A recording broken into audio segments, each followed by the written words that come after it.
ইসলামটা হলো আলটিমেটলি আমাদের মাপকাঠি, কোরআন হলো আর ফুরকান। এবং যে কোনো কন্টেনশিয়াস ইস্যু, যে কোনো ইস্যু যেখানে মত পার্থক্য আছে, এখানে যদি আপনি আপনার মাপকাঠিটা ঠিক করতে পারেন, আপনি যদি মৌলিক জায়গাটা ক্লিয়ার করেন, তাহলে অনেক কিছু তখন বোঝা সহজ হয়ে যায়। যে জিনিসটা নর্মালি মনে হবে অনেক জটিল, কমপ্লেক্স, সেটা আপনি দেখবেন মোটামুটি সহজ হয়ে যাবে। দেখি আমরা যেমন মনে করেন, ইসলাম এক অঞ্চলের খাদ্যাভ্যাস, খাদ্য, এক অঞ্চলের পোশাক, এক অঞ্চলের সামাজিক রীতিনীতি আরেক জায়গার উপর কিন্তু চাপায় দেয় না। ধরেন আরবরা খাবার খায়, তারা কিন্তু মশলা খায় না খাবারে খুব একটা। আবার আমরা স্পাইসি ছাড়া খাবার দাবারটা জমে না আমাদের। ইসলাম কিন্তু আপনাকে বলে নাই যে আপনি আরবের খাবার পছন্দ করতে হবে।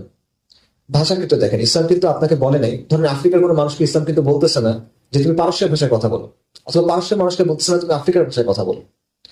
অবশ্যই কোরআনের ভাষা হিসেবে, সুন্নাহর ভাষা হিসেবে, নবী সাল্লাল্লাহু আলাইহি ওয়াসাল্লামের ভাষা হিসেবে, ইলমের ভাষা হিসেবে আরবির একটা অবশ্যই আলাদা অবস্থান আছে, এটা কোনো ডাউট নাই। কিন্তু কোনো ভাষাকে ইসলাম কিন্তু নাকচ করে না। বাংলাকে হিন্দুয়ানি ভাষা বলে একটা প্রচারণা এখানে ছিল, এটা কিন্তু ইসলামের অবস্থান না। এটা হলো পাকিস্তানি যারা এলিট ছিল, পাঞ্জাবি যারা এলিট ছিল, তাদের অবস্থান। এটা ইসলামের তো কোনো অবস্থান না, কিছু নাই।